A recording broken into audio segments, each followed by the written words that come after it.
Greetings and salutations to all you folks out there. Sorry to get started a couple seconds late. Minor technical finagle right there at the beginning, but let's go ahead and get started. First of all, I want to thank everybody. The channel is growing tremendously here recently. I have been hugely surprised, and before next Saturday, I'm probably going to top 2,000 subscribers.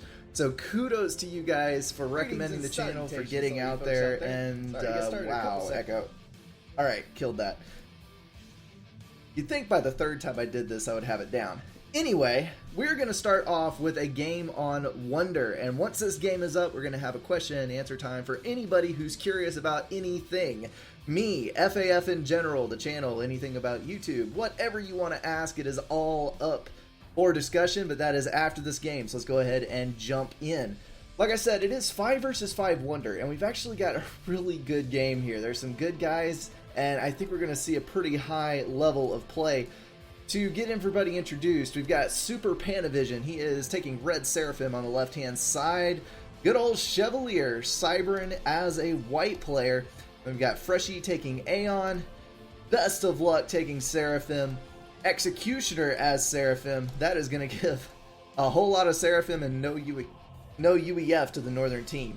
On the southern side, we've got Smurf Hunter going UEF.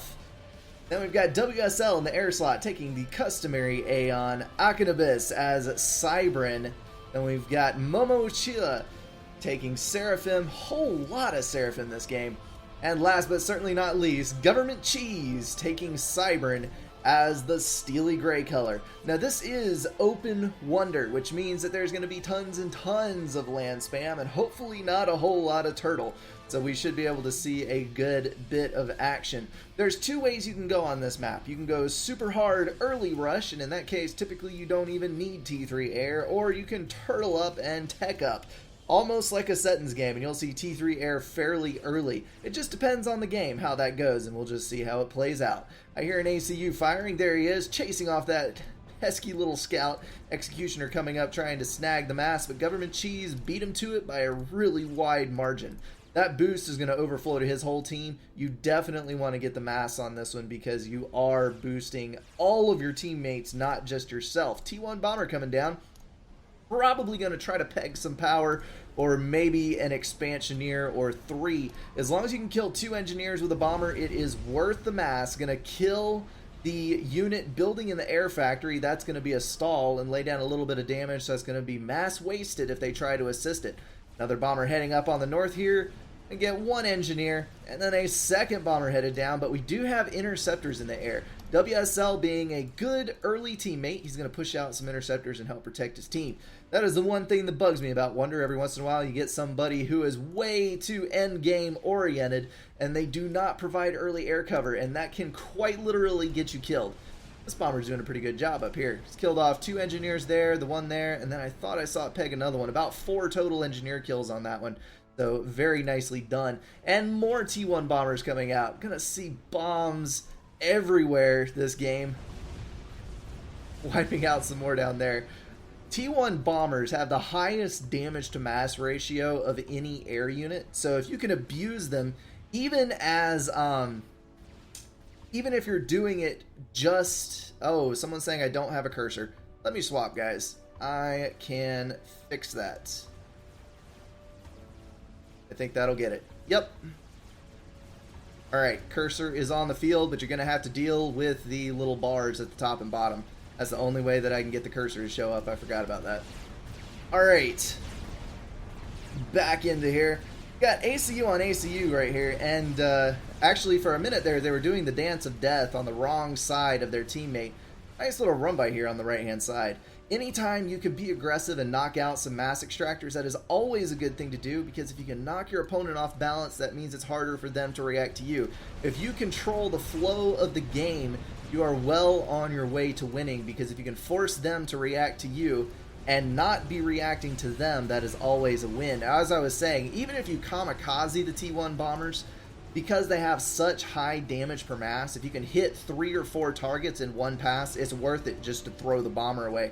Because they're going to be doing, 900 to 1200 damage total with that cheap T1 bomber. So not a loss there. Smurf Hunter trying to throw down an upgrade. That would be T2 and I think he's actually going to get it. Just barely going to have enough tanks to keep those units off his back while he's doing it, but I think he will make it. He's also got T2 land, so he's pushing very hard. This is a rush build to the max. Up here, Purple's trying to slide in, but not going to make it. And Freshy's actually doing a really good job of pushing interceptors as well. I was commenting on WSL before. WSL just has a spectacular aggressive build. He's pushing out so many T1 bombers, and he's actually ahead in mass income from Freshy. He's forsaking any kind of air tech and strictly pushing interceptors and bombers for the sake of getting mass extractors up for late in the game. Now that may come back to bite him later if he doesn't get enough power up to actually get the resource allocation upgrade. If Freshy pushes T3 air before he does, that could end in trouble. But for now, it is doing a great deal of help to his team, especially with these Mantis in the back. Pesky little boogers. They're going to be dodging around, and the bombers and the single Mantis here are eventually going to get all of them, but not after some dodging. Up here on the northern side, we've got a combined push from Government Cheese and Momo. They're both trying to get up into this base to the build power, and if you can kill the build power of the enemy team, you know, you can have mass. If you don't have build power, you can't use the mass. So it just as effectively stops your production as sniping eco. But Executioner does have a T2 commander, so he's going to be able to lay down point defense very quickly. And here we see the T1 bombers flocking to Chevalier. It's like crows circling over his head here. I cannot untangle my tongue. Now this is actually a bad decision. Chevy also has a T2 ACU, which means he can build his way out of a T1 bomber situation, especially if he's dodging the bombs like you see there. WSL had so many T1 bombers, he could have readily wiped out all of the T1 power that Chevy had, and possibly even Reds as well, if he used a spread attack move. But instead, he's going to focus fire the ACU, not going to kill the ACU, and did not manage to kill any strategic targets. And he also lost a significant portion of his air to the, I think there was a mobile flak right there. So that was a bad strategic decision. If you're deciding whether or not to get, if you're deciding whether or not to snipe an ACU, you have to think. If it's a 50-50 chance that you're going to kill the ACU, I actually would not go for the ACU unless it was an endgame situation. Because if all you're looking for is an opportunity to snipe, as far as affecting the overall flow of the game, sniping eco or build power or both is far better than just trying to kill an ACU and failing. Because if he survives, then you're out all the mass that you spent. So we've now got roughly even 50-50 split of the map. Everything seems to have settled down, at least momentarily. And these guys are going to get ready for the next push whenever that may be. Smurf Hunter is throwing down the shield upgrade, I think. That is a chest upgrade, yes. So I would assume that is shield. Hopefully he will be able to finish that without getting pestered out of it. T1 bombers continuing to flood over the northern side. But there's enough anti-air in place now. All of these guys are building anti-air now. They know what's coming, so T1 bombers are starting to severely lose their effectiveness. Yes, Smurf Hunter has the shield, and I would bet money that he also has gun. Yes, he does. That is a brutal commander right there. UEF T2 gun upgrade shield. That is a Rambo comm if you've ever seen one, and he can do some incredibly serious damage. Super Panavision's already sitting on about half health, so this is going to be really hard for him to dig his way out of. I anticipate him losing at least a portion of his base. Smurf Hunter's also got the accompaniment of a large division of T2 land over here, and he's got T2 flak to cover him as well. So he's just going to be able to wade right into this mess with pretty much zero concern over the safety of his ACU. Pretty much nothing the opposing team can do about this at this point. He's just going to mow down all of the defenses here, overcharging left and right. And there is the base. He's going to bite into that T2 power in just a second, and that base is going to be toast. There's a strap bomber. Now this is what I was afraid of. Let me bump back the speed here for a minute and refocus the game. We've got a large quantity of Swiftwinds here. WSL is way behind on power. He lost his T2 power generator and a good portion of his build power to that strap bomber. Freshy dug his heels in and went straight for T3 air. He's got single brass, not double. He's got single resource allocation on his ACU, pulling 3.7k power, which is plenty for mild T3 air production. Here comes a second strat bomber. So far, WSL is maintaining enough of a swift wind force that Freshy has absolutely zero chance of challenging air control, but he keeps throwing strat bombers in, which when you kill 2 T2 mechs and some build power in a single pass, that strat bomber is probably worth it. I would say it's right on the line, but it is doing a considerable amount of damage. And here comes a third strat bomber. Now, checking back in over here on Smurf Hunter's situation, you can see he hadn't even lost his shield yet. This base is going under. All of the build power is getting crippled. There's nothing that's going to be left of this base by the time that Smurf Hunter is done with it. And here come the T1 bombers to lay down some blanket damage. That strat did pretty much nothing. Got knocked out of the air immediately. WSL throwing down T2 power. And while the northern team is struggling with air control, this could be potentially deadly. They are looking like they're doing a fairly decent job denying land. Smurf Hunter did damage. We've got a little bit of a run by up here. Land is secure for the southern team, but air is getting a bit questionable with the T3 production up here. At some point, Freshy is just going to run over that. Oh my. Well, that's interesting. We've got fire beetles. Question is, can those be killed? What are they doing? Got a move order placed there. Someone does not know how to use fire beetles. Akanabis, he's going for the eco.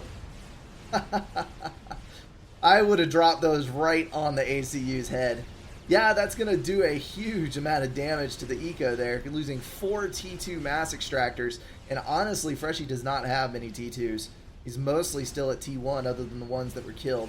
And Stealth Field's going to run away. I think I probably would have tried for the ACU on that one.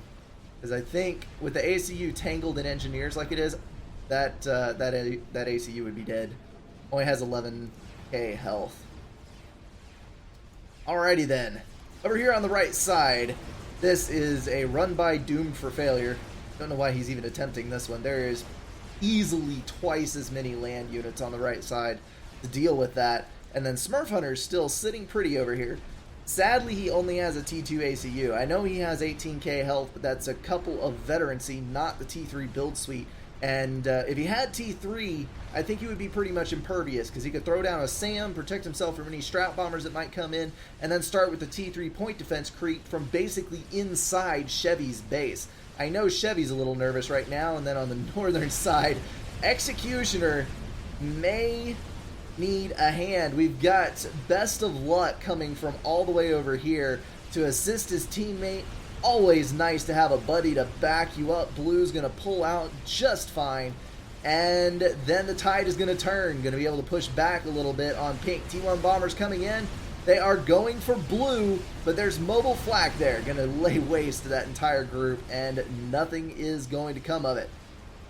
Checking over here, Smurf Hunter still looking good. Cyber and point defense really has no chance against UEF shielding. I hate to say it, but it is useless. T1 bombers coming in from Best of Luck. Gonna try to lay down some damage on Momo, but Momo's not the best at dodging, it appears.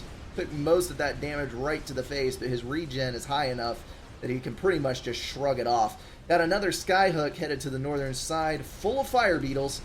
Hopefully he does not fly it over mobile flak, because that would be sad. And nope, gonna drop right there, and where they're headed, I do not know. Dropping far back away from the action. The further fire beetles have to run, the more of a chance there is that they're just going to get shot at and not actually accomplish anything, especially when you got T2 point defense on the job, because if I'm not totally mistaken, T2 point defense will prioritize those over the T1 spam. Of course, there's Ilshava's there, so that's not a big deal. Momo taking fire from restores, which is typically not a terrible thing, because restorers have fairly low damage, but there is no mobile flak in sight, and WSL has yet to turn out an ASF. He is getting the T3 upgrade now. So this might actually be the end of Momo. He's got some units after him. He's got 3 restorers on him. Looks like his teammates does not have any mobile. Ah, there's one. He just built a mobile flak, sending it northwards. Help out his teammate. Like Smurf Hunter is closing on Super Panavision, who is going to retreat in the face. Ah, that was a beautiful overcharge right there. Like 6 kills at once on that one. Nicely done. Nicely done. Chevy getting in there with some loyalists. And Momo, that was a veterancy, I think. Because he was extremely low when I saw out of the corner of my eye. But sadly, there's not a second veterancy around. He is gonna go poof. And that's 1 player down. Sadly, he's the one in control of most of the land units over here. See how the map... Oh, no.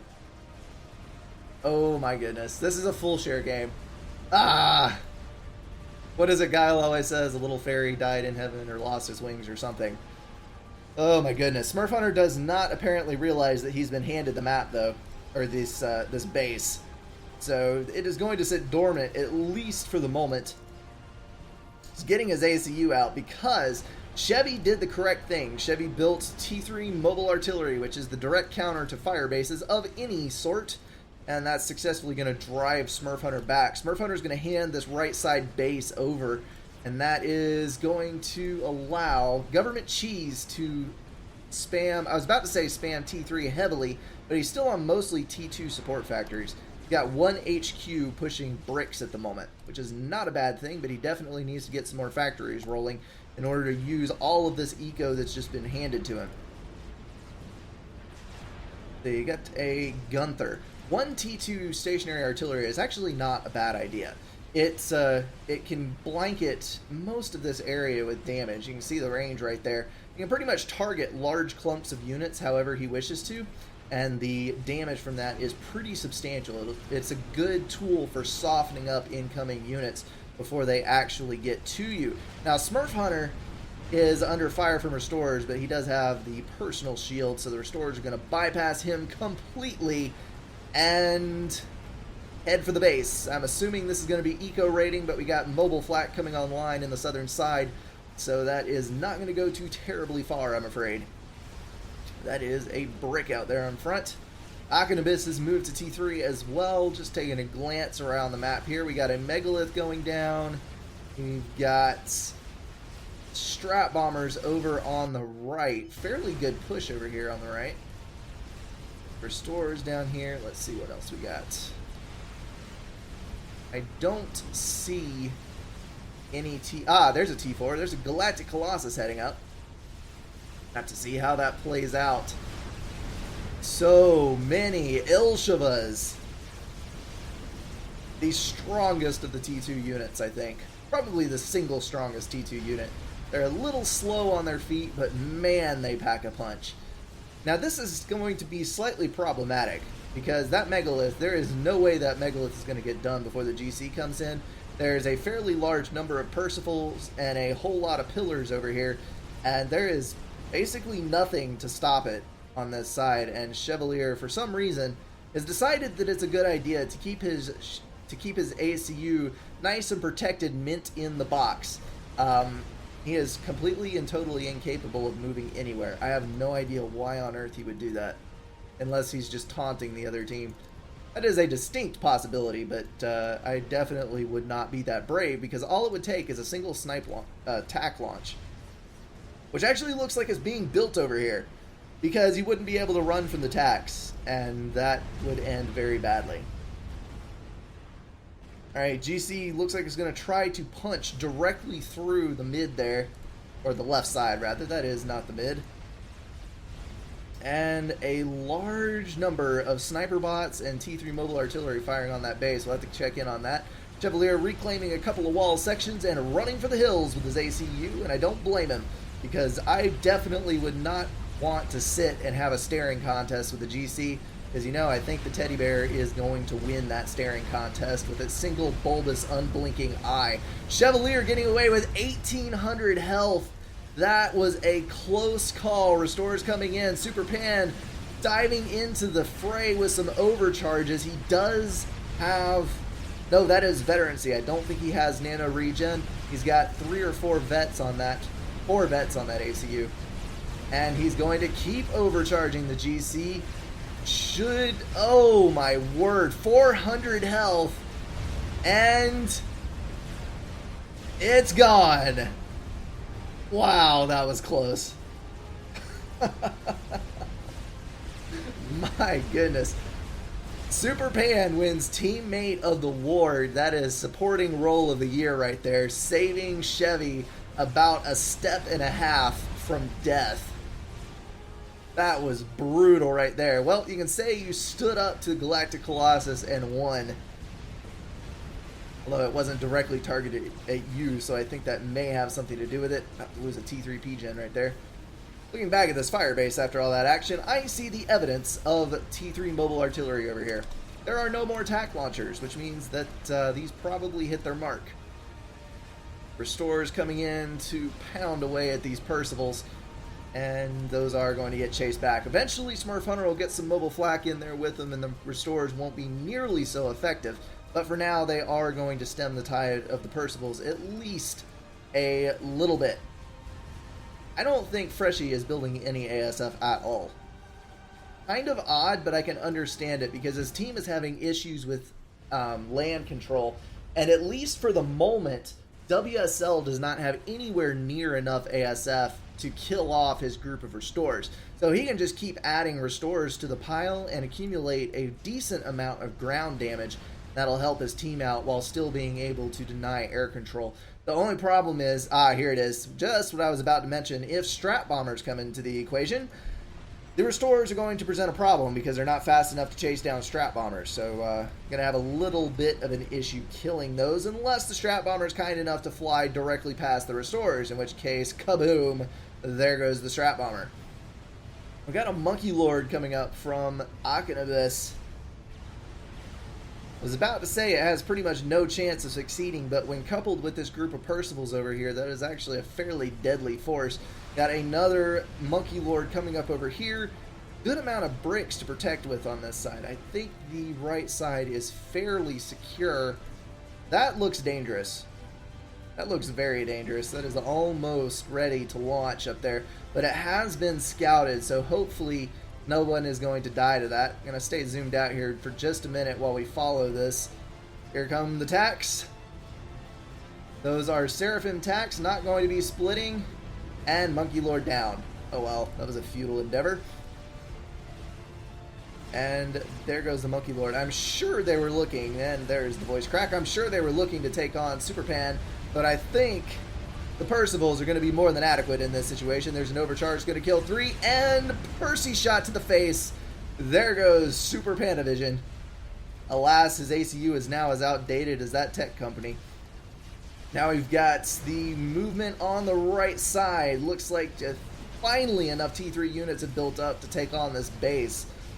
I'm going to start moving this direction anyway. Sniper bot standing off just a little bit, laying fire down on government cheese. That is a bad place to stand.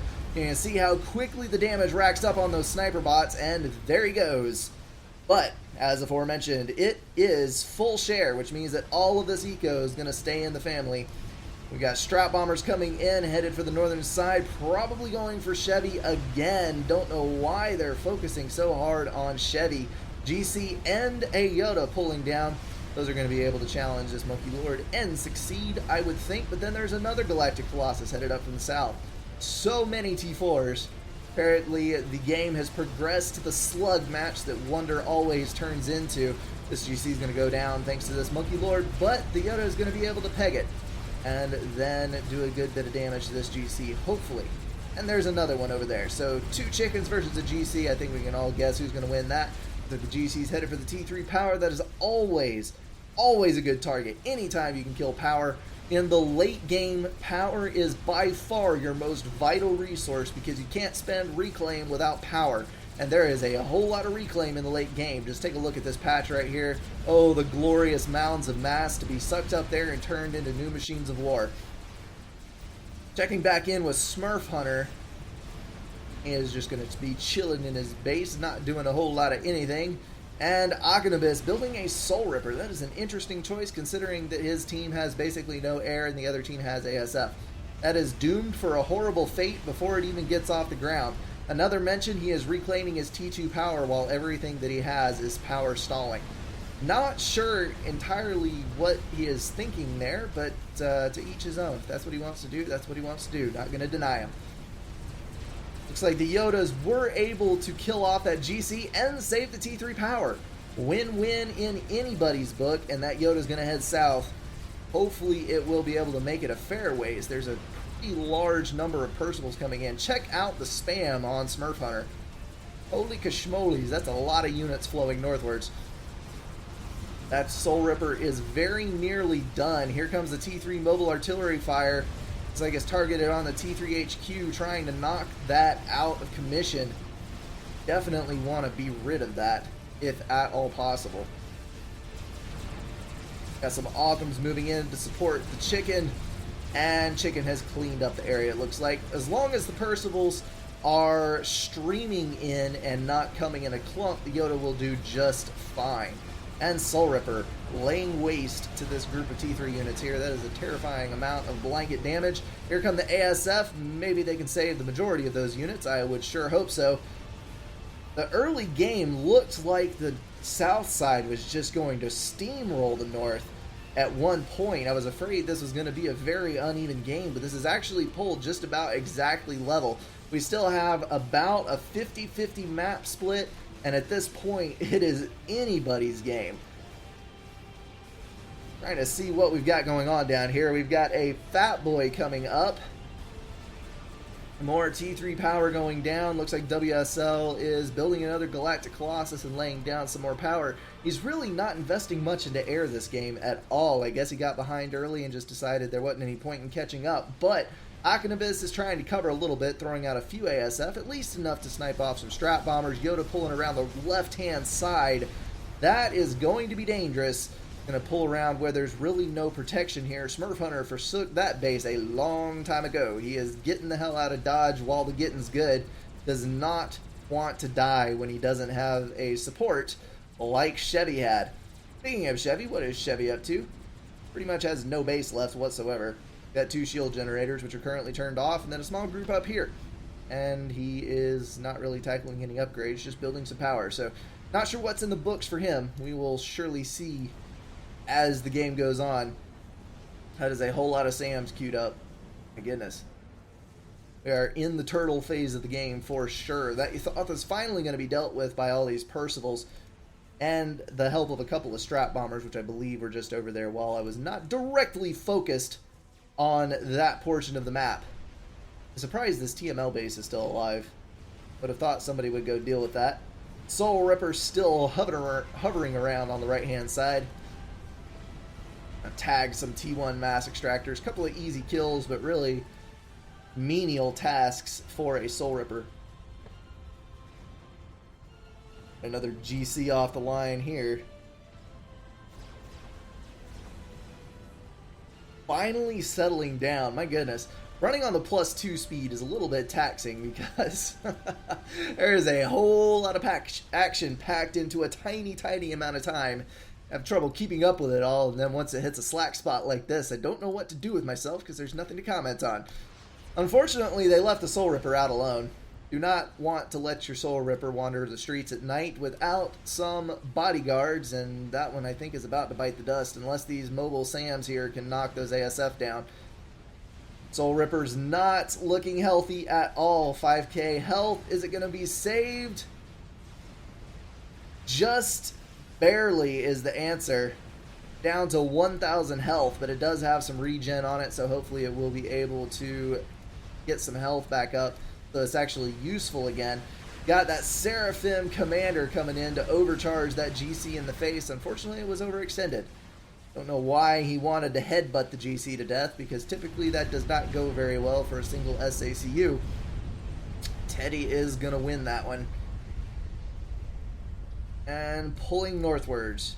Got a few loyalists accompanying. That Monkey Lord needs to get up with him too.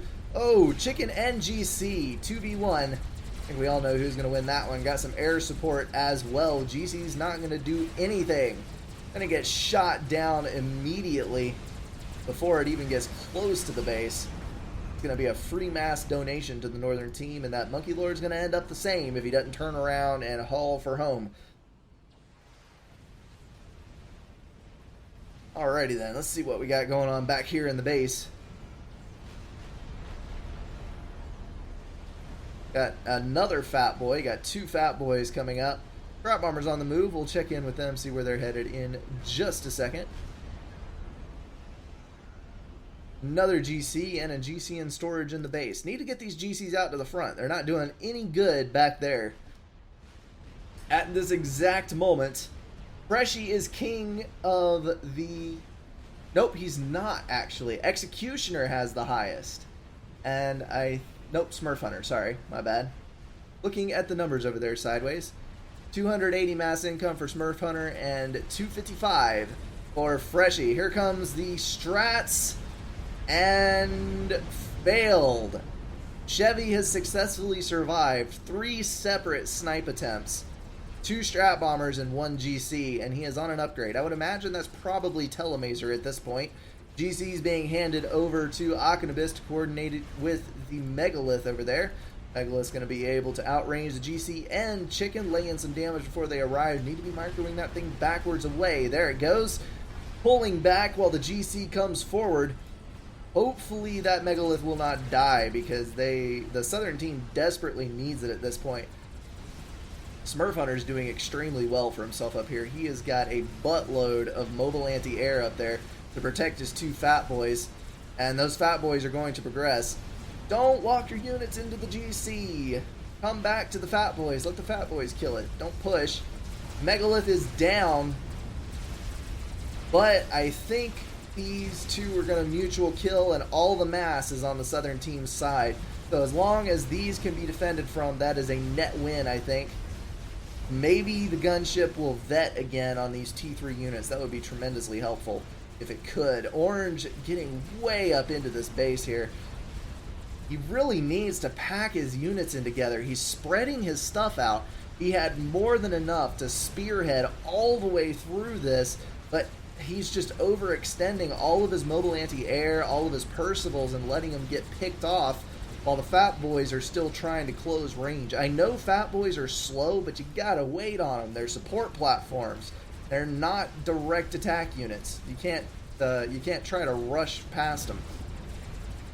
Got one more chicken over here to help out, and yeah, that is the extent of it. Got a couple more support commanders pulling in. Looks like ACU's fleeing to the right. This map is slowly rotating clockwise. Got orange pushing up on this side, and this whole side has been wiped out. So now the safe points, instead of being the rear bases, are going to be along this axis here. Fat Boy's pulling directly into the base. Yathatha's going to take some serious damage, but this is exactly what you don't want. The area effect of Yathatha is tremendously huge, and it can do some serious damage to Fat Boys, especially if both of them are sitting right next to each other. Thankfully, it was killed off by the Percivals before it actually closed range enough to kill those Fat Boys, but one Yathatha is more than a match for 2 Fat Boys if it has a little bit of cover, just a little. The accumulated damage is kind of hard to walk up on with 2 Fat Boys, but if you can get within range, the Yathatha will kill both of them pretty easily. Got another Yathatha pulling down. Shields are already spent on one Fat Boy, the other's at full. So need to front with the full one and retreat as you fire to get rid of that Yathatha. Looks like Akonibus is laying down some point defense on the right-hand side, clearing out this area. Going to set up for some reclaim over here. They can get a little mass in pocket. They're actually sitting pretty well right now, but here's what I was afraid of.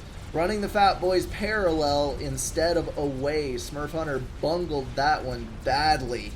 That chicken is going to take out both Fat Boys. 1 T4 for 2 and some Percivals, so that's a good trade for that chicken.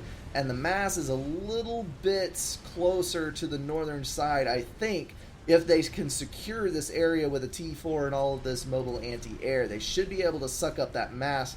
Although, at the moment, Smurf Hunter is sitting on it, if he can just get some engineers up there. Looks like the southern team is starting to regain map control. in a big kind of way. The dividing line is about here right now, and there's more T4s on the southern side, but still, air control is won very hard by the northern team. There's a GC biting into the power. This is horrendous right here. What I was saying earlier about T3 being the, or T3 power being the most vital resource of the late game, we're seeing the end of it. 4 T3 P-gens going under right there. That is a tremendous hit that you never want to see. GC going to get shot in the back. Veteran C going to bide a little more time, and then it is going to go down. Good bit of reclaim there, but now they're going to be short some power to spend it. Not going to be easy to come back from. Checking out the southern side here to see what we got going on.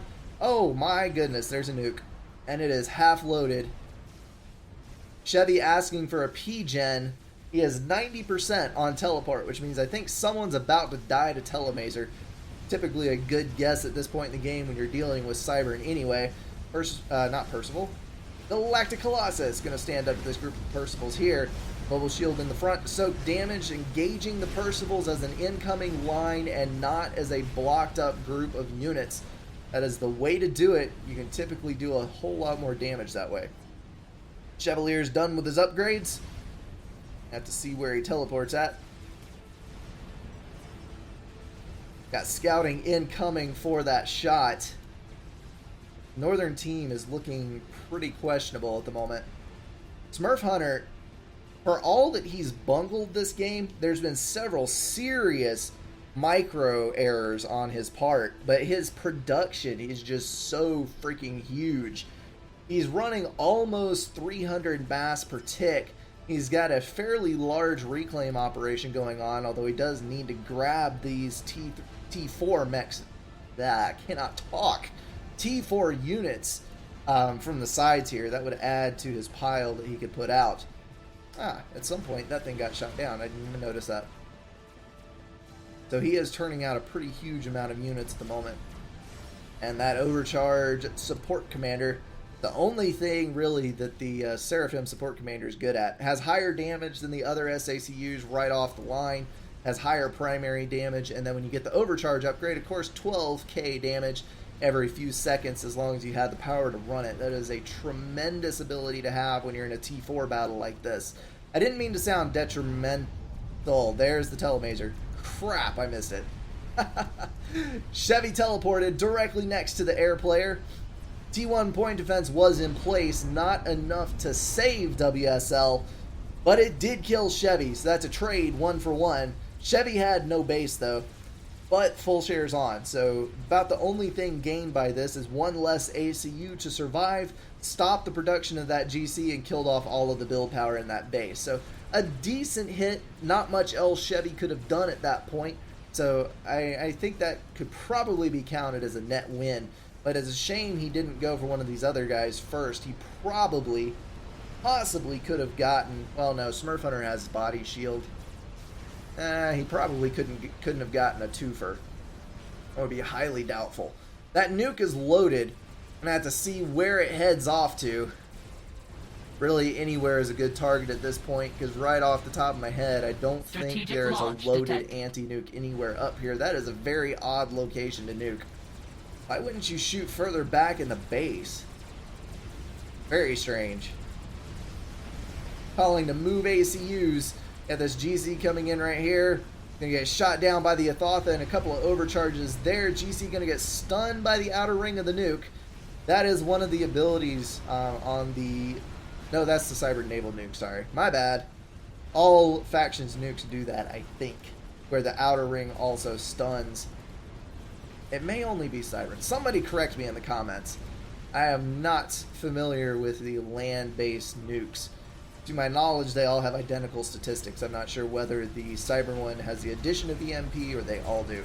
I know the Cyber Naval nuke is an EMP nuke that does have the stun on the outer ring, which is an awesome ability when you nuke a whole group of units. T4s versus Percivals. Percival's doing a pretty good job for themselves, but there's just not enough of them. At this point, I think that the game has started swinging in the favor of the northern team. I know they just took a nuke, but the T4 production is so high and the air control is so good that I'm struggling to see what the Southern team can do to correct this situation. There's a megalith over here. It's going to mop up these Othams. But I think this is about to be doom for the Southern team. The only thing protecting Smurf Hunter right now is the sheer quantity of units being produced.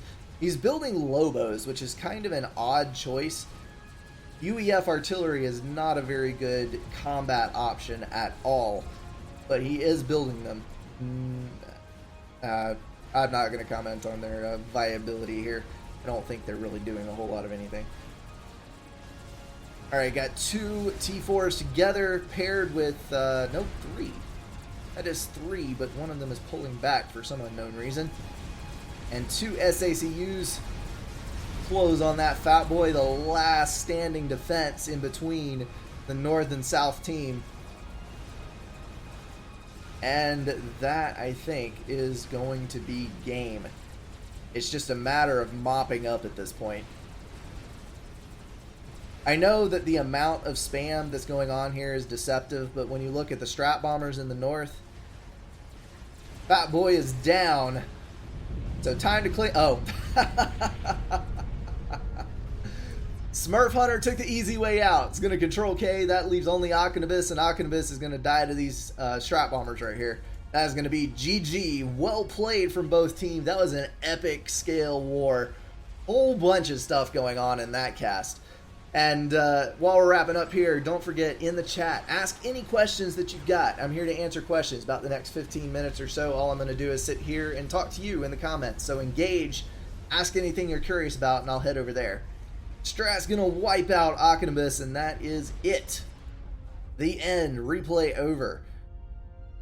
Just as a final comment on this, Smurf Hunter played extremely well early rush. It just kind of faltered in the end because he just didn't know what to do with his units. He had so much production. If he just learned how to better micro his units, he could probably steamroll a lot of people, but his micro is bad. And then I love WSL's play. The teamwork at the beginning, protecting and helping his team early on with the T1 bombers and all of the interceptor spam, protecting his guys, and then even an attempted mercy at one point. I know I didn't comment on it, but I saw the mercies go by, even though they failed. WSL played really well as a support player. That's what Air is supposed to be. And then on the flip side of that, Freshy's team was good enough to hold while he went for T3 Air, which ended up doing a lot of damage in the late game. Those restores really saved his team. I don't think they would have pretty much wholesale lost land across the board if it hadn't been for those restores. So that is the wrap of this game. I am going to get out of here and check the score because I'm curious. Oh, holy cow. I'm curious as to how many units Smurf Hunter built. Smurf Hunter built 552 land units. No, those killed. Hold on. Where's built? Built. 1,348 land units built, which is almost double the next highest player, which was Best of Luck. So that is his production right there. Huge amount of production. By far the most units built in all categories. So he was building a lot of stuff. No doubts about it. Alright. That's going to wrap up for me there. Going to take a few minutes to look over the comments, and then we will actually play a game together. I'm going to go ahead and host the lobby, I think, and then we'll sit back and chat for a few. I'm going to host Sands of Ablica, 6 versus 6. Now, I got to warn you guys, if you jump into this game, I am going to be picky about connections, pings, and CPUs, because I want this to launch first try and us actually be able to play it, which is a bit difficult sometimes when things come out a certain way. Let me set up my options here. We got 1,000 unit cap, no sharing, assassination, normal game speed, no share till death. That's an important one, share till death. And we're going to do auto teams, even versus odd. Alrighty then, we're good. Okay, only Cybern has EMP on the nuke. Thank you. That answers my question. Nobody likes full share. Settings is the only map that full share belongs on. You don't want full share on other games because it just makes the games drag on forever and ever and ever and ever and ever. Let's see. Power storage. When to build them. I would build them before you start your first T2 mass extractor upgrade. They're fairly expensive. I wouldn't build them straight off, but you definitely need them for overcharge at a fairly early point in the game. So you're going to be looking at, 5 or 6 minutes at the latest, I would think. What is the best counter for UEF T3 turret creep? T3 mobile artillery. Hands down, either that or Vipers. Alternatively, if he has 100% T3 point defense, and he has absolutely no supporting units and very, very few other point defense, you can actually T1 roll T3 point defense. T3 point defense cannot effectively kill T1 units because it overkills by such a huge margin. So there's a couple of different solutions to that, and then if you can't solve it with land, bomb it out. Gain air control because he's sinking tons of mass into those point defense, and then just kill him with other means. You don't have to directly engage a fire base necessarily. Let's see. How do you use the eye? I can't get it to work. That is going to be the Eye of Rihanna. For those of you who don't know, that is the Aeon T3 structure that lets you see anywhere on the map in a fairly significant field of view. That requires a tremendous amount of power storage.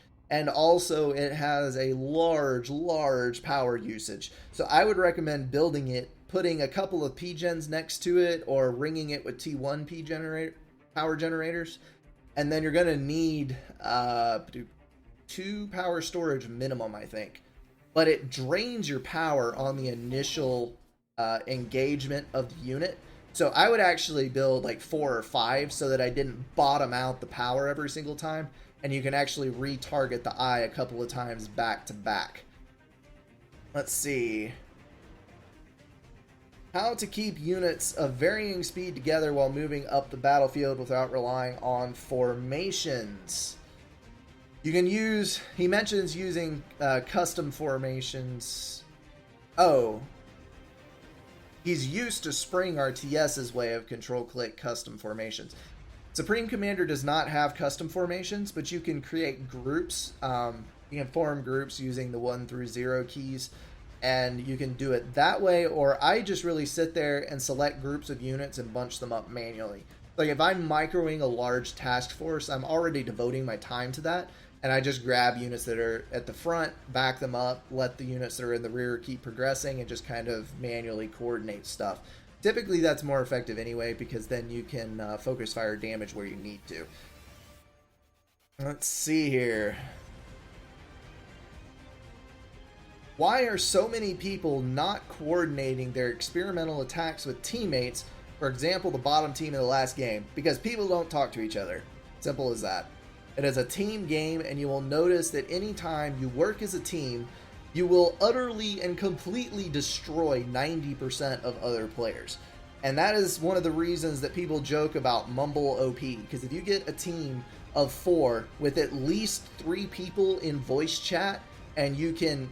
I'm not condoning bullying, but like if you can talk or coerce or force the 4th player into the situation that you want them to be in, if you can have at least 3 people coordinating on a team, the vast majority of the time you're just going to run over the other team. Coordination is key. It is a team game. Can't stress that enough. Lobos suck. He didn't have enough Percivals. I completely agree. I hate Lobo spam. If it would have been any other faction, especially Seraphim or Cybern, it would have worked, but Lobo is just horrendous at that. I think he was trying to engage his factories, use up mass, but that was a bad way to do it. I would have taken the time to upgrade all those to supports. Let's see. Brink, what do you think of Vipers and Cybern tactical missiles in general? Are they OP? How to counter them? No, I do not think they're OP. They're overpowered in the way that people typically try to deal with them. And that is because Cybern cannot engage in firebase wars. They just can't. Horribly weak shields, horribly weak point defense. They excel at anti-unit, but anti-base, they can't do it. So they have an OP unit called the Viper, which lets them it lets them break those fire bases, which they could otherwise not break. And the counter to that is to build mobile missile launchers of your own, to build T3 mobile artillery sooner, to not build a fire base at all and just go mobile units, which I would highly recommend. There's a variety of things you can do to deal with it. If all else fails, you can go T1 bomber spam and just throw bombers 3 or 4 at a time at the mobile missile launchers, and you can usually kill them off pretty easily that way. So I think people just see it and freak out at the Viper spam, and they don't actually take the thought and time necessary to actually kill them. I see this a lot with people. They see something they're not used to, and instead of actually engaging their brain to defeat it, they just say it's OP and give up. And I'm not personally insulting anyone here. I'm just saying, and I've done that before, it's just the natural way of things. It's like things aren't going your way, so you just quit out of it. And if you think about it, think outside the box, try different things, you can actually kill them pretty easily. So it's not that big of a deal. No, Medusas do not stun experimental units. Let's see. Scrolling down through your comments here.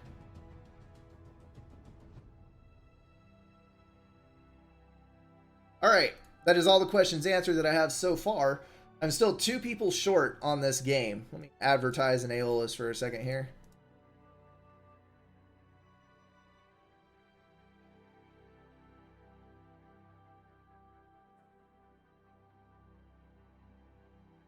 If we can't get 2 people, I will lock out 2 positions and we'll play 5 versus 5, which may actually go better anyway.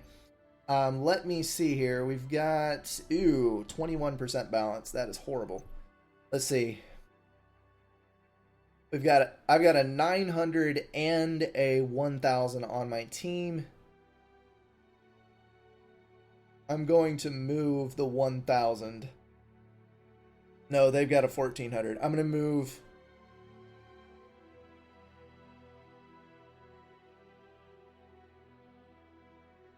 Yeah, I'm going to move the 1000 to their team, which is going to be slot. Oh, no, there comes somebody. That'll work. Alright, I will move you to slot 4.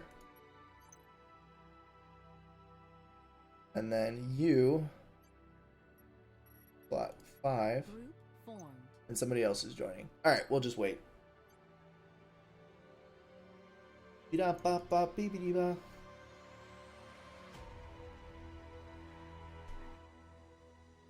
71% at the moment. Not too bad.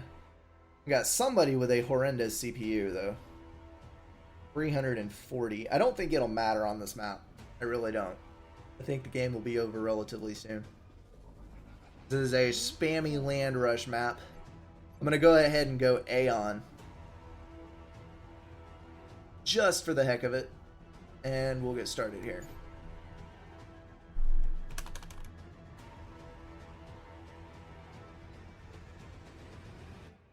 Alright, I'm going to do my best to talk and play. I'm going to sit up straight, get my focus on here. Might need some more caffeine at this point. And hopefully I can not utterly and completely fail like I did last time. If I stop talking, it is because I am focusing, and I will catch you back up on what I'm doing at the moment as soon as I can. And someone left. Fantastic.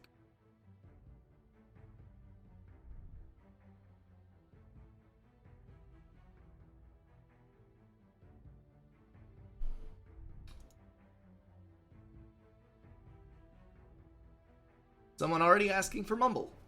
Good people. Everyone should download Mumble if you don't have it. And yeah, the people over there saying that the Fat Boys made them cringe. I completely and totally agree. I was crying a little bit inside as that was going on. You cannot. Smurf Hunter could have so easily won that game. But that just goes to show you that you can have all the production in the world, and if you don't control your units properly, you're going to lose anyway. because um, while overall your master strategy and your production have a lot to do with who wins the game, Supreme Commander still allows for extensive use of high APM and good micro. High APM alone is not going to win you a game, and there are pro players who only have like 36 APM. I know Voodoo, I think, averages like 38, and he's a 2K plus player. But it does help. It does help. Okay, I can't get another player, so what I'm going to do is I am going to kick the high CPU score player. I am so sorry, Synthetic, but I am just going to do this. We're going to remove him, and we're going to move... Ah! Right when I do that, somebody joins.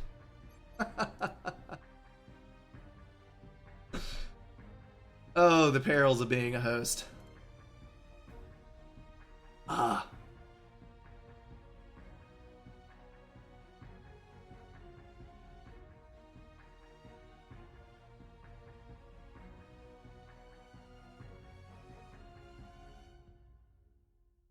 All right. Group formed. There we go. XXXXX.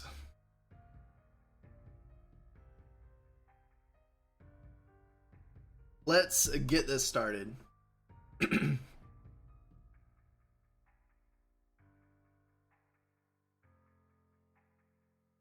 Also, Raptor, I was mostly kidding about caffeine.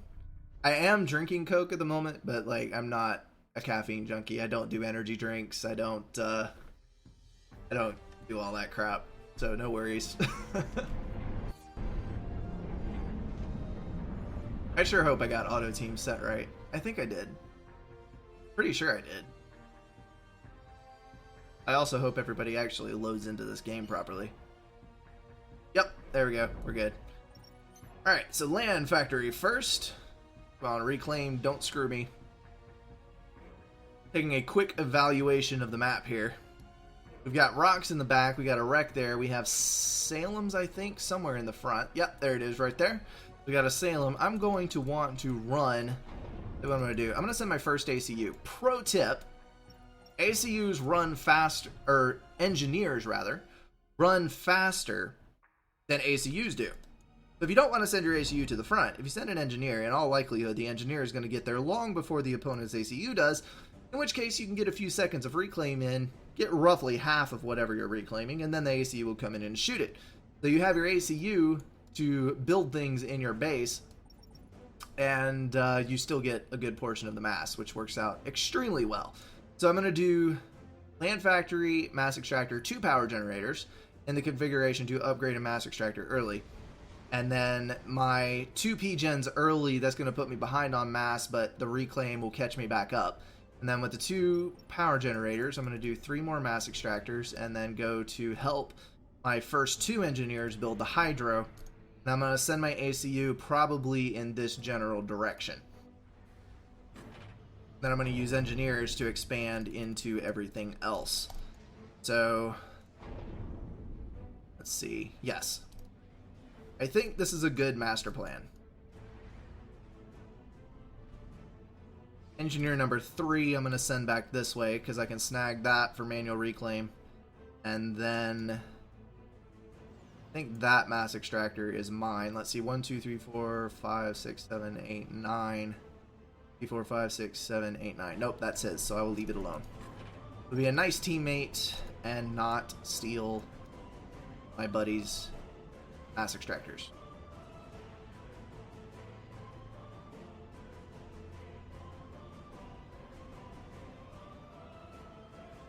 Alright. Yeah, it would be very, very kind for anyone watching this stream playing from the other team to actually not watch the stream. Because it's free intel, and that's not very nice.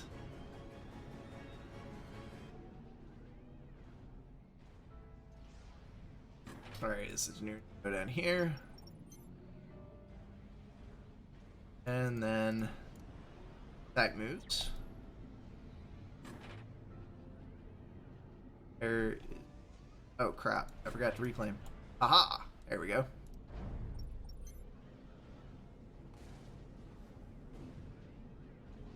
A small amount of lag in this, just enough to be annoying. But it is a 6 versus 6 game, so I'm going to be forgiving, and hopefully we can kill someone early, and if they leave, it will alleviate this. It is Bushmaster. He is the culprit. Nope. It is me. Hold on. Alright guys, I am going to restart the stream in just a second here. This is going to be to turn the bit rate down on my stream, and I will restart it in like 10 seconds. Here's my bit rate. There it is.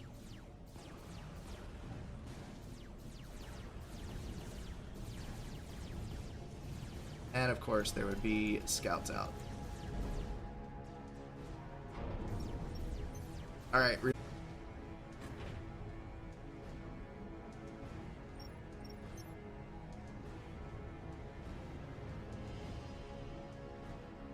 Alrighty then. Hopefully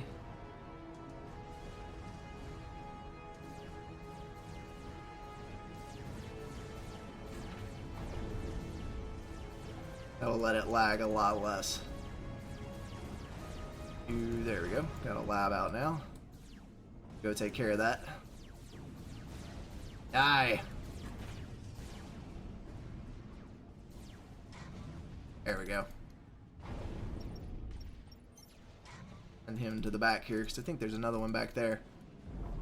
Alright, gonna want this mass extractor. Get this mass extractor.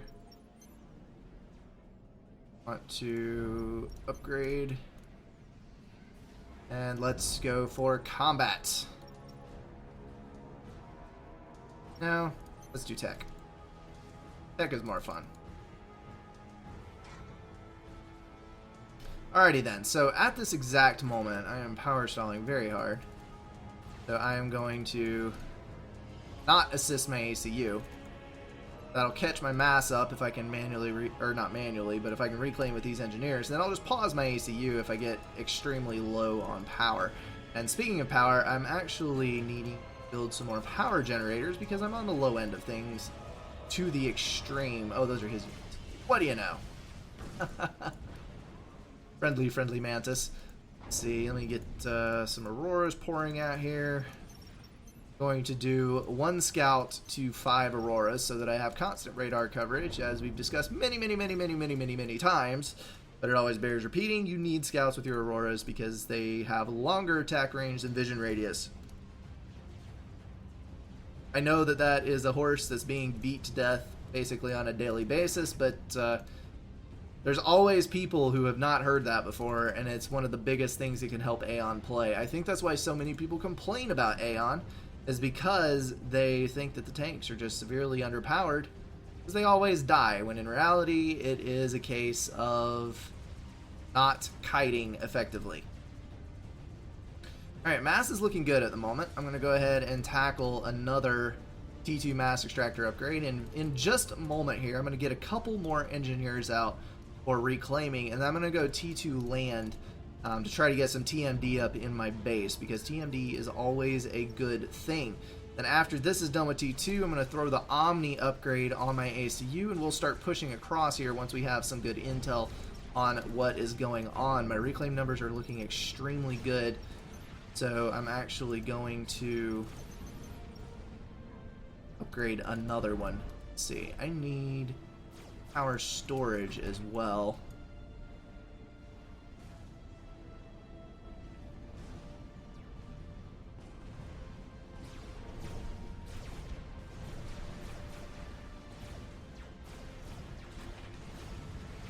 Alright, so we're going to finish this power generator, then do storage, and then do some more power. Go across here.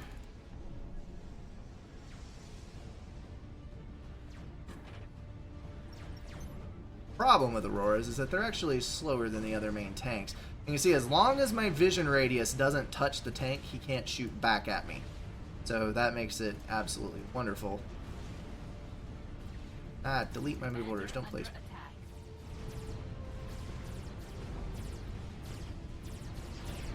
He is building T2 point defense, so I need to back up. Doobie deep bop boop. Alright. That's not going to work. His range is to right there, so I am going to back up past that point.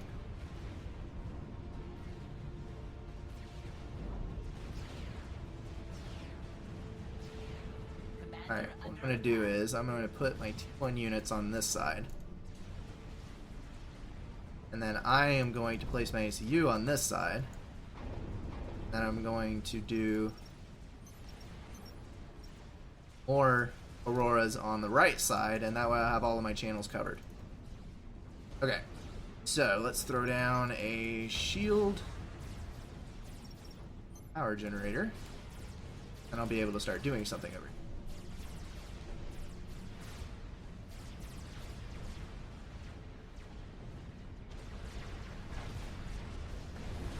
Right now I have more than enough Auroras to deal with these tanks, so I'm not too worried about point defense.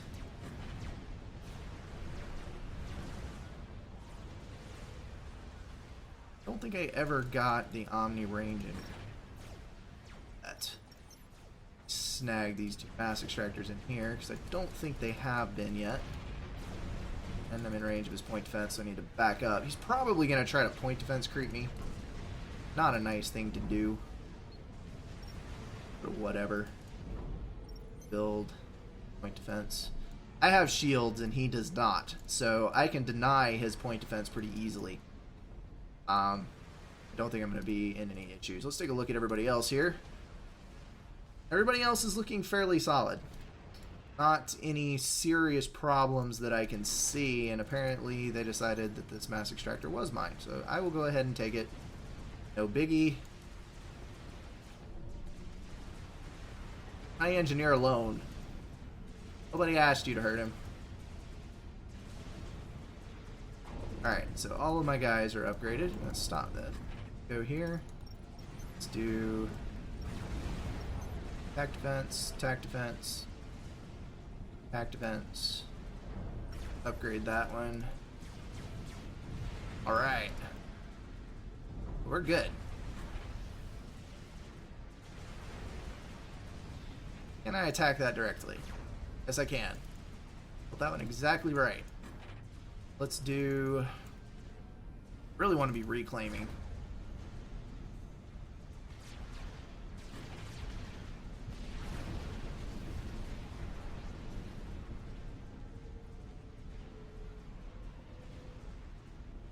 Because reclaim is key.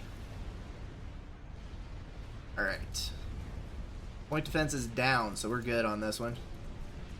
Put my tanks up north here, because it looks like orange. Nah, he's good. He is fine. But what's not fine... well, nope, my bad. There is a point defense. Very nice little point defense. Point defense almost completely denies Auroras. It's a very, very handy thing, so... I'm going to leave him. Alright. Once the P-gen is up, I'm going to do something dastardly. Ah, drop. What do you know about that? Vampiric fish. Actually going to do some good things here. Alright, I'm going to go... no, my Auroras have got it. I think. Gonna retreat. Bring these to the front. And they're retreating Auroras. Oh no, not a bomber!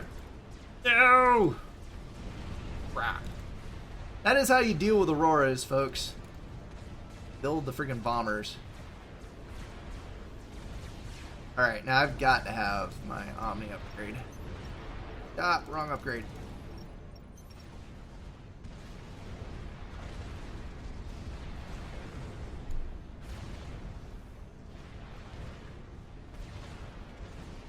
He has got a shield now. I'm not going to be able to get in there as easily as I was.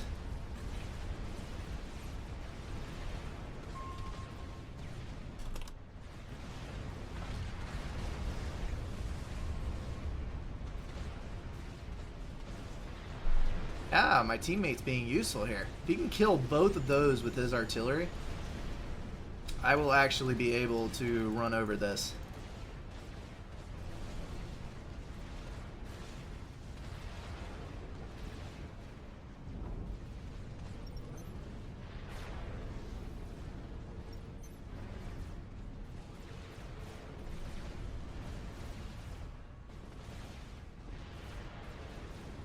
I think I can still slip around the outside here.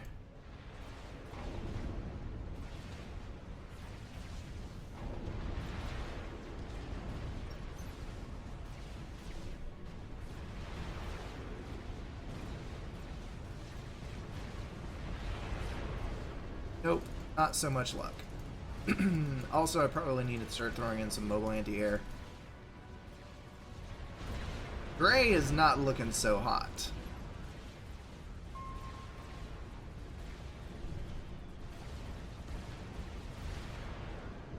I'm gonna throw down, let's see, let's do flak just in case they come after me with gunships. I don't want that to be the end of me because that would be highly embarrassing.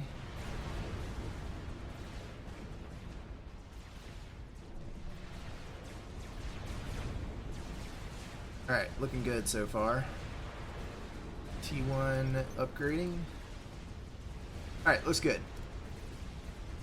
This side over here, Gray is dead. So, sneak a little engineer over here. See what we can do about that situation.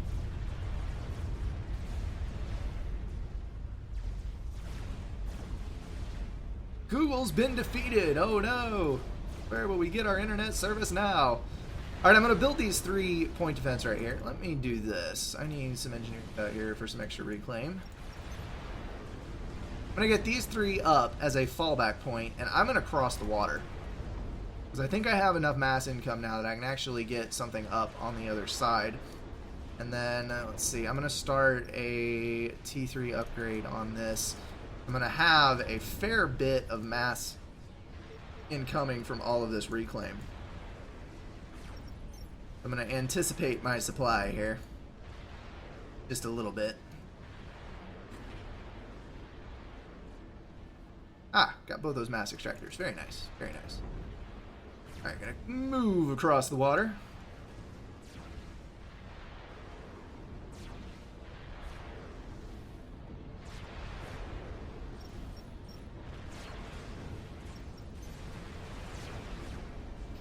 And T1 point defense ahoy. You build your T1 point defense first.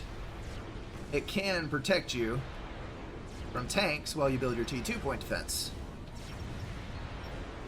Never build your higher tier point defense first. And you know what? I'm not actually going to build one now. I am going to build another T1 point defense. They build faster, have higher DPS, and overall do much better against the T1 tanks. And let's bring our units up this way. Stupid T1 bombers, get out. Black's going to kill one, and the other's going to get a bomb off, but it's going to die as well, so no big deal. Alright, see? Safe from the tanks. Now I can go back and finish my T2. If I'd only built the T2 to begin with, I would have lost the T2 and gotten pushed back across the water. It just doesn't work at all. And then this T2 point defense is in range of that T1. So that way I can kill the T1 point defense and I can push tanks around to the backside and kill off the power generators over here. Because power is key, maybe even more than mass in a lot of cases. Alright, so this fire base is going to be safe. I'm going to throw down anti-air across the water and let's... Oh, nope. Kill the point defense first.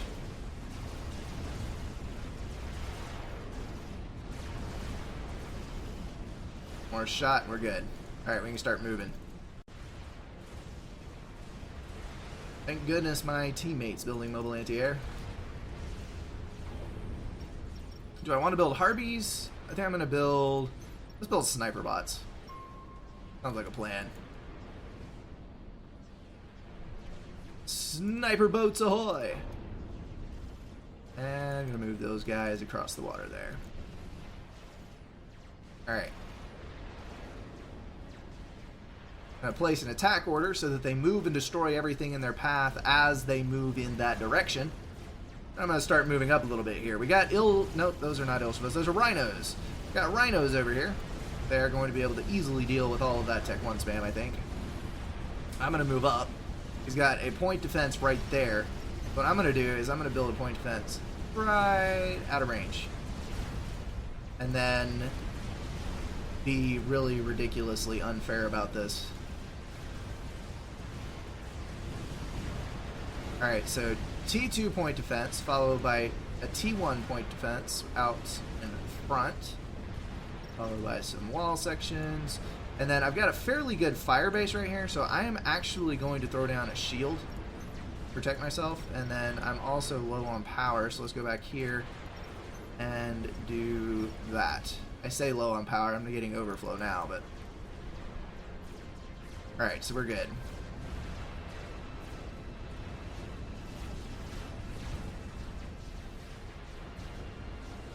Eating through at this point. This is not good over here. At some point, I think I'm gonna have to let's see.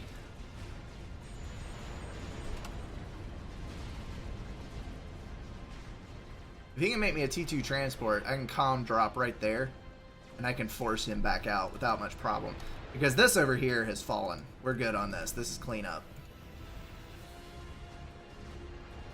I'm gonna move over there. Hopefully this is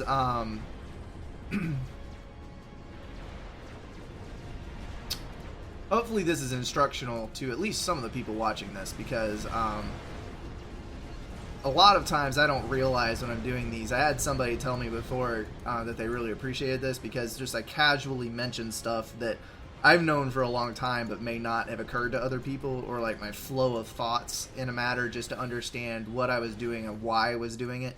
And I understand that this is a super casual game, but hopefully you can at least see some of what certain unit types are good at and what they're supposed to be doing, and that'll help some people. That is the main reason for me doing this, is because I want to help people get better than they are, and understand more about the game. This is a super deep game. There's a lot of content here and a lot of stuff to memorize, and a lot of times the easiest way to get a grasp on what's going on is to simply dive into either replays of yourself or to watch other people play it that know more about it than you do, which I'm far from a pro player, but I've been playing it for a while, so I know a good bit, and that just lets you get everything solidified in your own head. Alright, we got the T2 transport out. Giving it to me, I am going to zip on over here and load up. I'm going to upgrade that to a T2 radar so that I have radar coverage on this side. And my T3 factory is almost done. Let's snag some engineers here and actually go assist that. I'm going to upgrade both of these. Got full storage, so I'm only going to go -11. That's still going to leave me enough storage to, when I drop over here, I can throw down 2 or 3 point defense immediately, and not have to worry about it. Let's see, let me get a scout over here so that I can tag all of the buildings and I know what's going on. I'm about to say Geronimo. Hopefully I don't die. That would be a shame.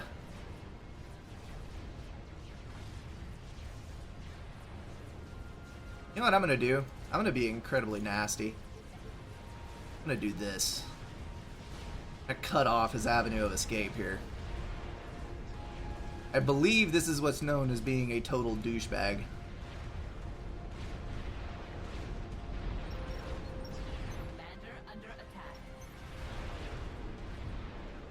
He's got 2 T2 point defense online. It's not terrible, but it's not good.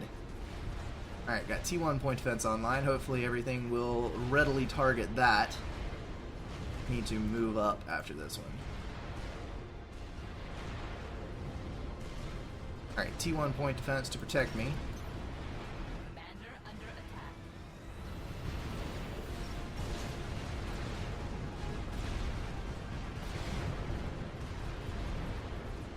Nope, too hot. Alright, I'm getting out.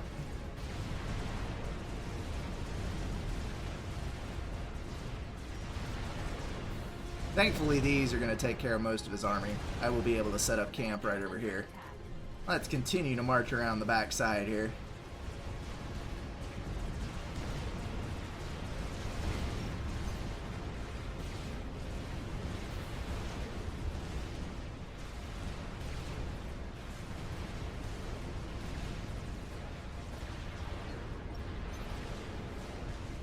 Commander under attack.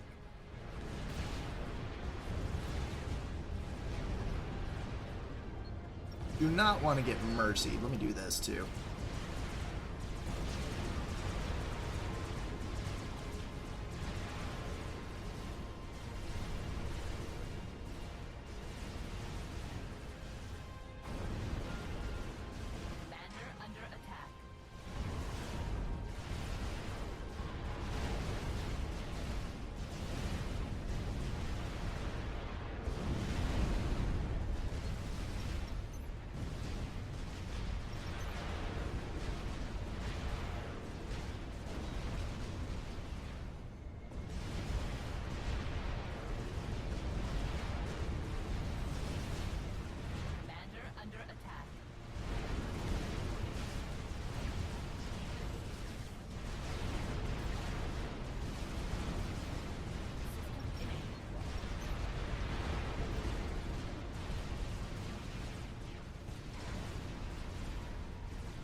Alright. Safe at last.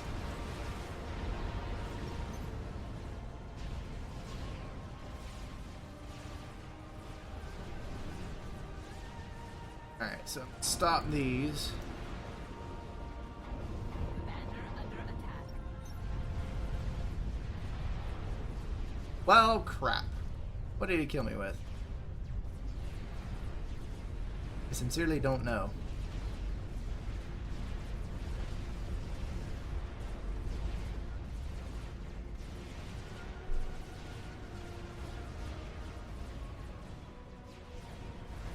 Oh, don't tell me. Are you kidding me? My teammate killed me. The strap bomber right here. There was a unit next to me. I think this is what happened. There was a unit next to me and that strap bomber killed it and the strap bomb killed me. That's the only thing I can think of. Because I don't think Bushmaster has T3 air yet.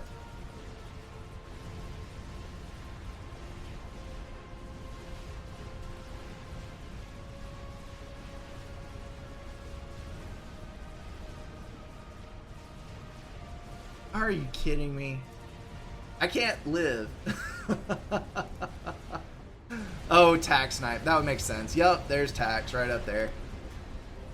There it is, right there. Alright. That is probably what it was. So, I died in the cheesiest way possible to the tack missiles.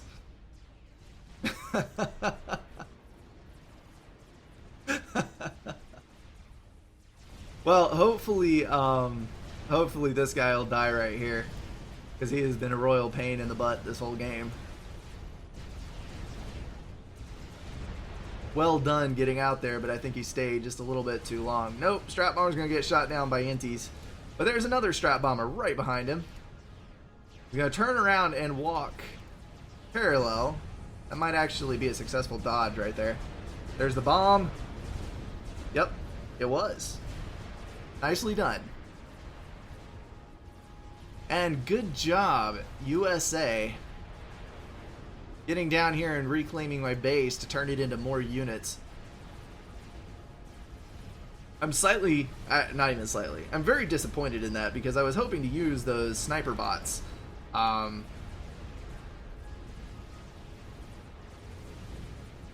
Use those sniper bots to kill this guy. Would have been awesome. But it was not meant to be, so cannot complain too much. Blue's doing very well for himself up here. Closing in on Purple's base, although he is not looking too healthy. Back up, back up, back up, back up. Move on. Gonna die. You need to walk straight back right now.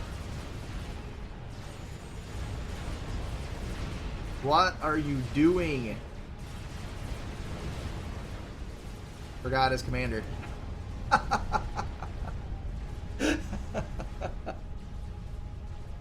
Wow. He was gonna kill Purple too.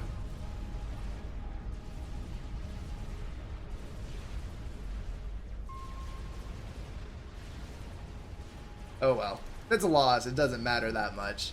These are for fun games, but it's painful when something like that happens.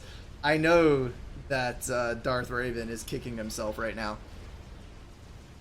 That was kind of sad, I have to say.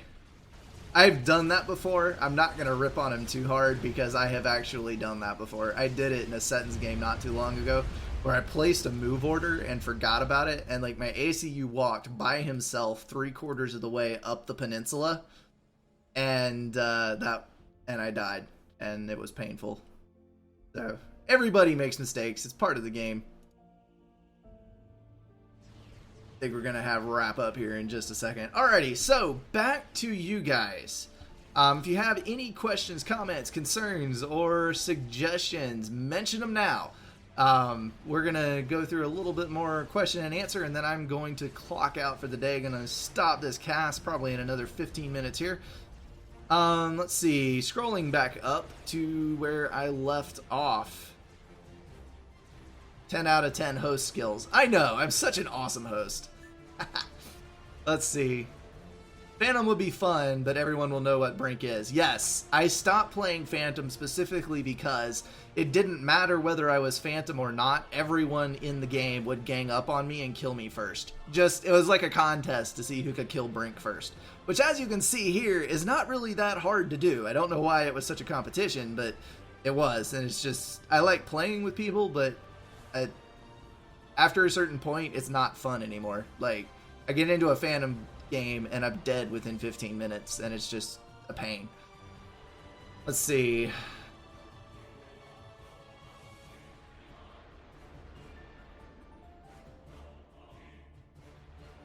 Brink, what are your thoughts on Hobo Lenny? Not commenting.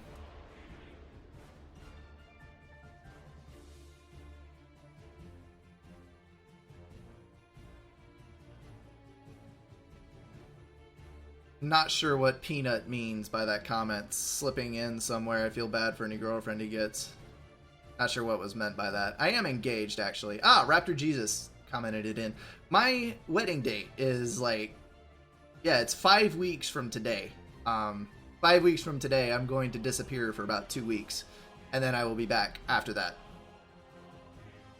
Let's see. Get Chrono Dampener. I would prefer not to. I'm not a huge fan of Chrono Dampener. It is a very awesome tool in some games, but I just don't personally prefer it because it doesn't really fit what I like to do.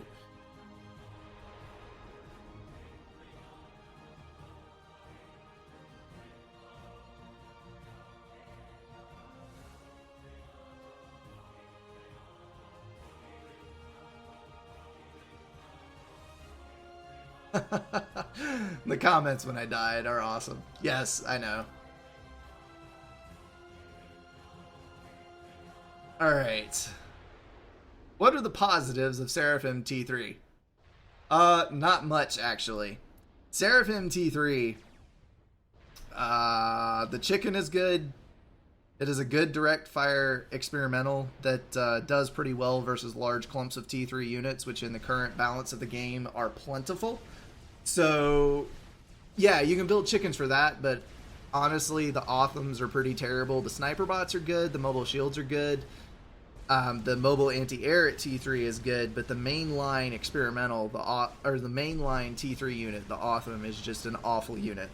So I would much prefer to play UEF or Cybern, and I would play Aeon long before I would play Seraphim, aiming for the late game. It's just how the cookie crumbles. But that being said, if you can get up to the SACU phase, Seraphim has that awesome overcharge SACU, which can be incredibly handy late game. So there are a couple of positives, but they're very few and far between. Hopefully that wraps up that pretty easily. I'm sure a lot of you guys saw on Tuesday, my Tuesday tutorial was a Aeon faction guide, basically. Just a quick rundown of overall land strategy, tied in a little bit of air, how to dominate the map at each stage of the game, and what to do in general when you're playing as Aeon. This Tuesday I'm planning to do Seraphim, because Seraphim and Aeon are the two that really don't get a whole lot of love in the community. So hopefully the Seraphim tutorial will shed some light on exactly what to do in certain situations. But as far as the late game T3 land phase, it's pretty brutal if you're Seraphim. I mean, you gotta rely heavily on that T4 and the mobile shields. Darth Raven, it's okay. You didn't fail me, I failed you, because I should have dominated the map, but I didn't, so whatever. What would I change about Seraphim's late game? I would make the Otham slightly faster, and I would swap the damage between the long range and the short range gun. It's long range. It has two weapons, one long and one short, and one of them is 150 DPS and one of them is 250 DPS. And right now the short range weapon has more damage than the long range weapon. So if you swapped those two, it would still lose to the Percival, which it does currently, but it would not lose quite so badly. And so it would fit its role in the current game balance just about the same. but it would not just absolutely suck so hard. That's what I would do. Like maybe 1/10 speed increase and swap the damage on the Autumn. I think would be what I would change about Seraphim. I think that would do a lot of good for it. Where to find trainers? Anyone with a whistle avatar in the lobby. Most people in the lobby are pretty kind and helpful, so just post there. And then also if you go to the forums, faforever.com/forums, there is a help forum there. And there's all kinds of help. There's tactical discussions, there's unit help, I think the trainer list is posted there. You can start a thread with general comments and questions. It's not for technical help. There's a separate forum for technical help. The help section is strictly for people curious about the game, wanting to know more, and who need help with certain aspects. So go ahead over there, and that will probably do you a lot of good. DSF1, how do you keep your economy so stable? It is instinctive. I've been playing this game for 3 years now. I have logged probably 5,000 official games, and who knows how many just, I don't know, like skirmishes and against AI and 20-minute no rush and stupid game modes like that. Plus a bunch of hours on Steam. It's just a matter of practice. After a certain point, like, I don't even look at my numbers in game that much. I will glance at the bar every now and then, but you can just feel your economy, for lack of a better word, after a certain point. If you're actually focusing on economy and you're looking for specific tips because you haven't played that much yet, you want to... The order of progression is to capture every single T1 mass extractor that you possibly can, and then upgrade to T2 progressively, your safest mexes first, which in this case would be the ones around the back, and then start capping them with mass storage, and then go T3. And you're going to want to space that out in with your unit production, and you just got to kind of feel it out. There's certain points where you have to make enough units to protect your map control, so you don't want to sacrifice 20% of your map control for the sake of getting a mex. But at the same time, if you're at a stalemate, that is the next step in the progression, because if you can protect your holdings with the units you get, and you can upgrade 2 or 3 mass extractors and then go back to full production, or even higher production, and then progressively upgrade more mass extractors 1 or 2 at a time, your unit production will scale up progressively as you do that. And it's just kind of something you got to feel out. When you get reclaimed, like if you saw, I had mass storage, I started my engineers reclaiming, and then I dropped 2 mass extractor upgrades. And it was in anticipation of mass incoming. And I was stalling a little bit at that point, but stalling mass is not necessarily a bad thing if you're popping up and down on your reclaim numbers. Now, you don't want to run, 50 mass stall the entire time, but it's best, your optimal balance. There's a trifecta of build power, mass income, and power income. And if all of your engineers and factories are in use, there's a transport up there. So if all of your build power is being used, you're minus 2 or 3% mass, and you're plus 3 or 4% power, that is like perfect. You cannot get any better than that. So if you had 50 mass income and 1k power income, you would want to be using like 52 or 53 mass, so minus 2 or 3 mass. You'd want to be using about 850 power, so you had plus 50 power to recharge your overcharge function and to blip up and down with reclaim. And you'd want all of your engineers to be in use. So if you're too far minus mass, that means you've made too many engineers or factories. And, if you plus 50% power, you built too many power generators and you've wasted mass on those that you could have built units with, that kind of thing. You just got to kind of feel it out.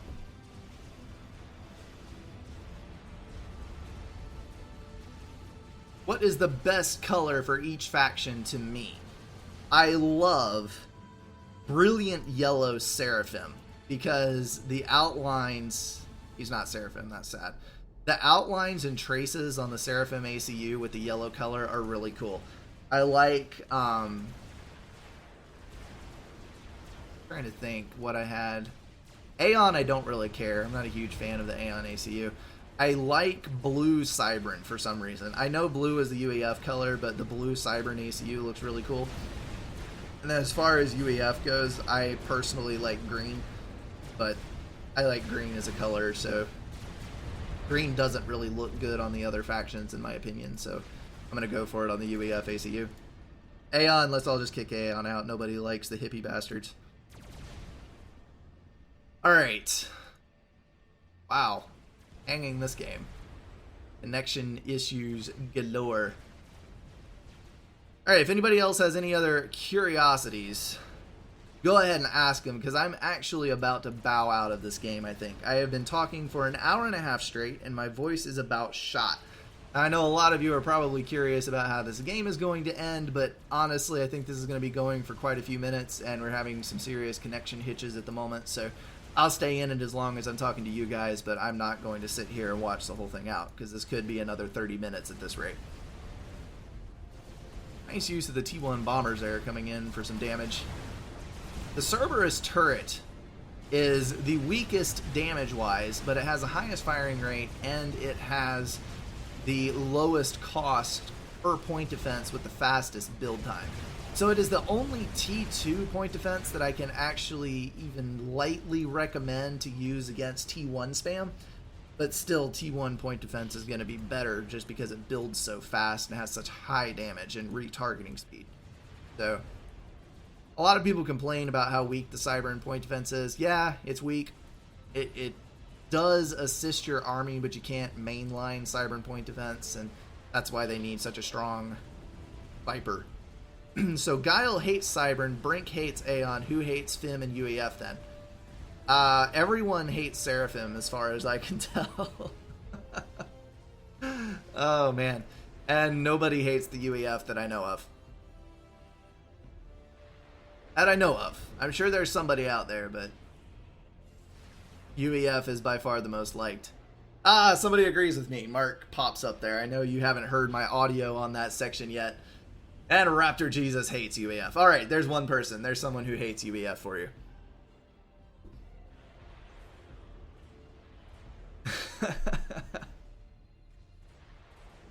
Oh, man. Alright.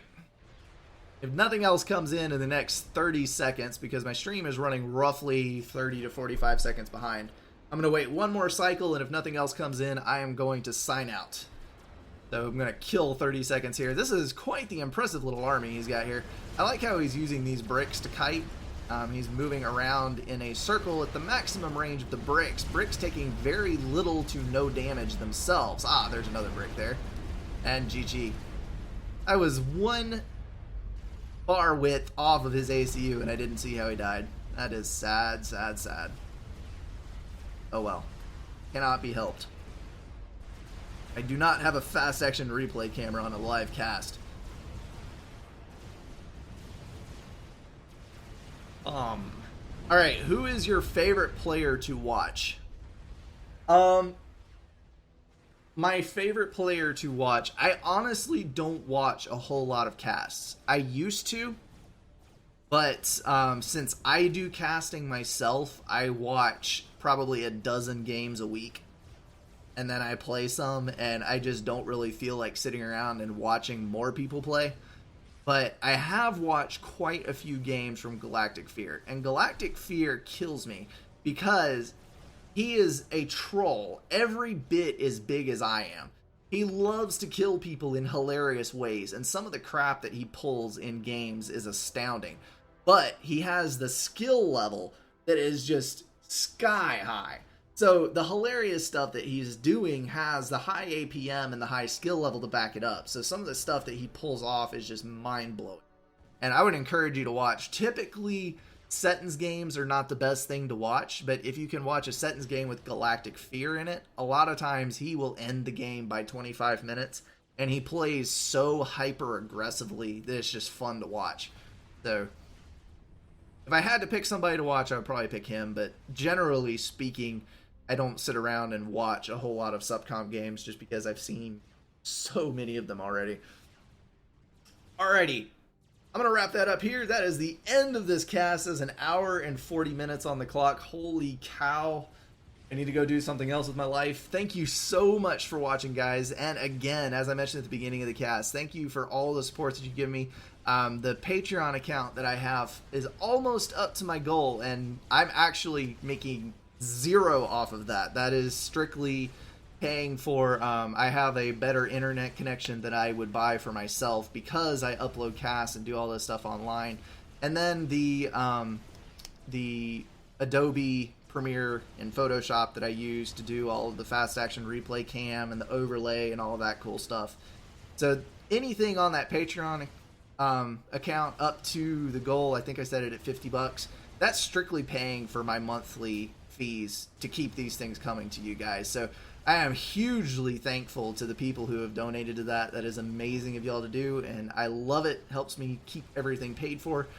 And just for the support and spreading the word, there's been a lot of people come to the channel recently, and many of them have told me specifically that they have had these videos suggested to them by members of the FAF community. And that's how we grow. That's how we keep new players coming in. So keep doing that. Keep sending them out.